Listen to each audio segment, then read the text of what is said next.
Kaya mo sa akin ngayon lumingon. Pag ikaw binigwasan ko dyan ng isa, tingnan natin kung makakakit. Uy! Ito po tayo ngayon mga kapatid Kagabi kasi may napanood akong video. Itong sikat to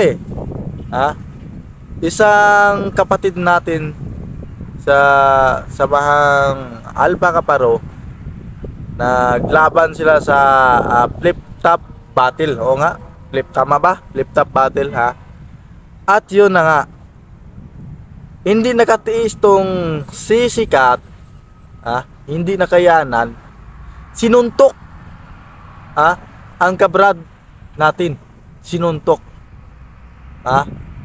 So ito, panoorin po natin bago natin gawan ng reaction talaga, at ipaliwanag sa inyo kung ano nga ba talaga ang buong katotohanan o buong nangyayari, o bakit nga ba sinapak ang kabrad natin, isang sikat na si flip top battle na walang iba kundi si Dasma.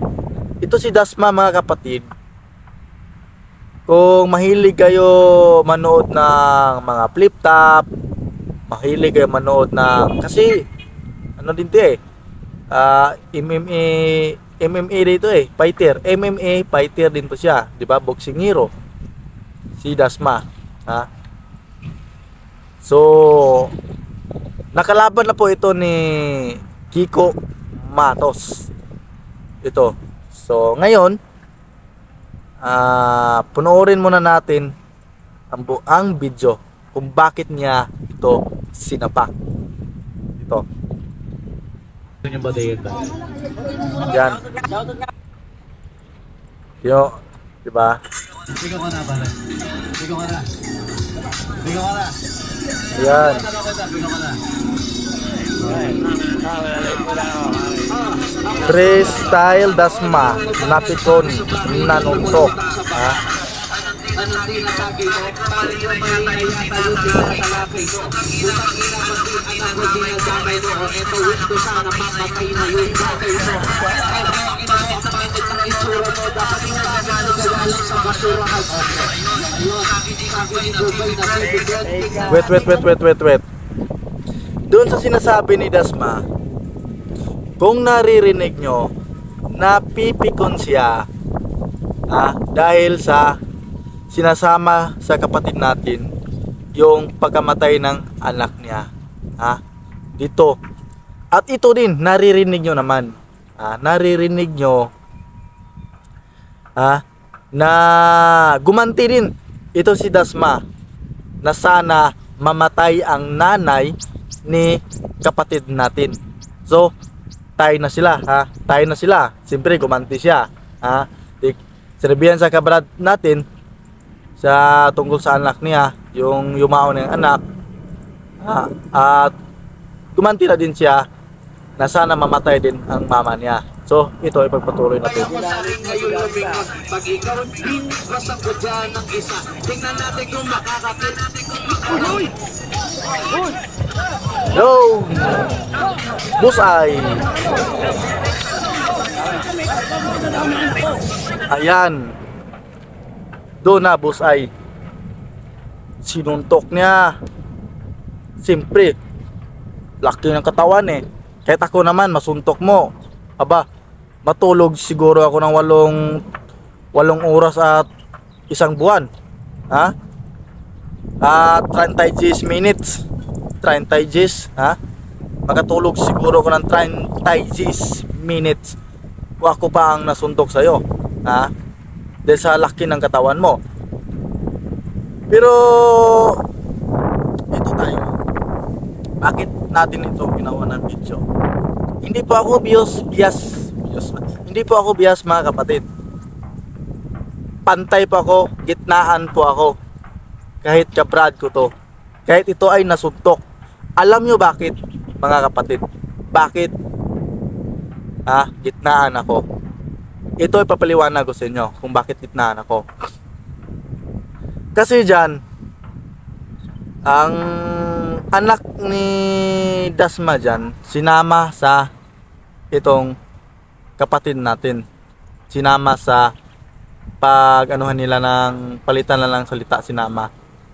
Sa hindi pa nagsimula pala yung flip-top battle nila, mga kapatid, sa nasabihan na ito si kapatid natin na huwag mong isama ang anak ko dito. So, hindi sumusunod sa usapan itong kapatid natin. At sinama. Kaya ito din si Dasma, gumaganti na sana ang nanay niya ay namatay na din. Namatay rin. O, di ba? So sa akin dyan, kaya ako sinasabing gitnaan ako. Dahil itong kapatid natin may bastos ito. Dahil kahit ako naman o kayo, yumaong yung anak, mahal-mahal yung anak.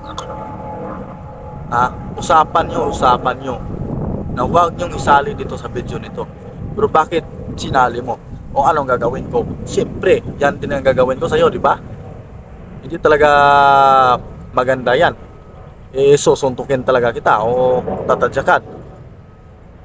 Ang ito din dyan, yan ang pinakamali sa kapatid natin dyan. Pinakamali. Ang mali din dyan ni Dasma ay yung sumusuntok siya, sinuntok niya. Dahil ito din si Dasma, may mali din siya. Una, sa hindi pa suntok, mali din niya. Dahil yung gumanti din siya sa nanay na sana mamatay. Kung professional po kayo, wag po kayong ganyan. Sasabihan ko kayong dalawa, Dasma, sikat ka, professional ka na tao. Kapatid natin, hindi ko po alam ito, ano to, pero ito yan naglalaban kayo sa flip-top battle Sabi natin din na oo sa inyo, professional kayo. Pero sa akin, hindi kayo professional. Alam niyo kung bakit sinasabi kong hindi kayo professional? Dahil sinasali yung mga taong sinasali nyo, kaawa-awa yung mga taong minamahal sa buhay nyo. Sinasali nyo sa walang kwenta. Sa inyo may kwenta yan, pero sa akin walang kwenta yan. Dahil, bakit sinasabi ko sa inyo, pasintabi, bakit sinasabi ko sa inyo walang kwenta? Dahil sinasali nyo ang mga mahalin nyo sa buhay.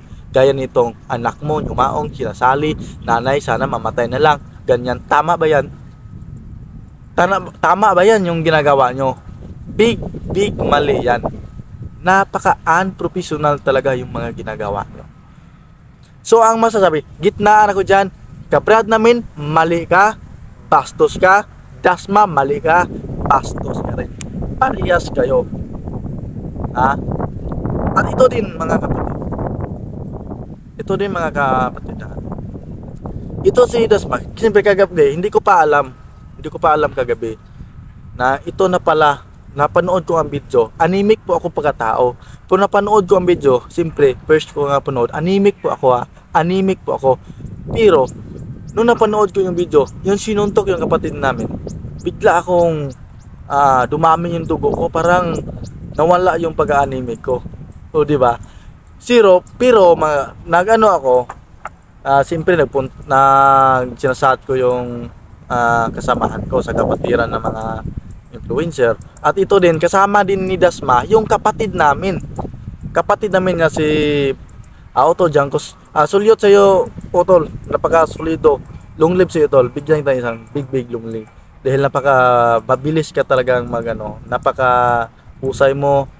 Ikaw talaga, inaasa namin sa'yo, no, na siyempre, sinasabi mo na 15 years kayo nagsama sa isang battle rap.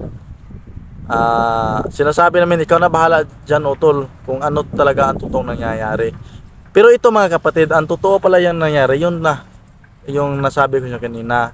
Inaalam namin kung Brad ba to si Dasma, pero hindi po ito Brad, hindi po talaga. So salamat sa iyo, Otol. So ngayon, wala po sa video nito, wala po akong kinakampihan. Kabrad namin, neighbor ko yan. Tolerate. Kahit kabrad namin yan. Bastos siya, mali siya. Sana huwag nyo nang ulitin. Ikaw din, Dasma. Hindi naman kita masyado, hindi naman ako mahilig sa mga ganyan, mga battle. kung sabi lang sikat ka, MMA fighter ka, so professional ka talagang tao.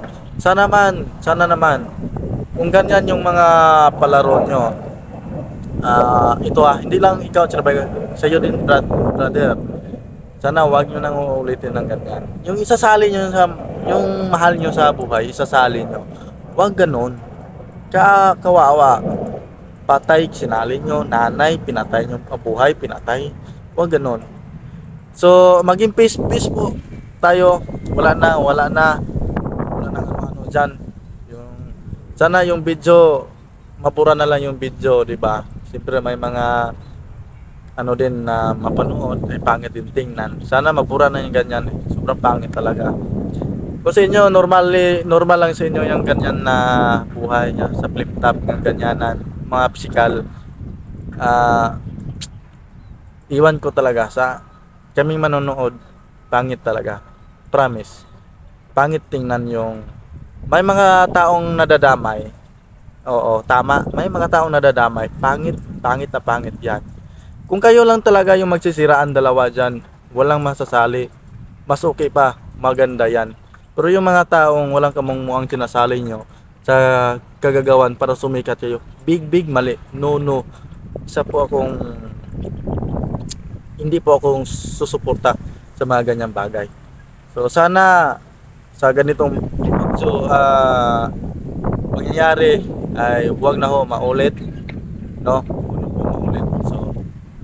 So yun na, walinagan na kayo lahat, no?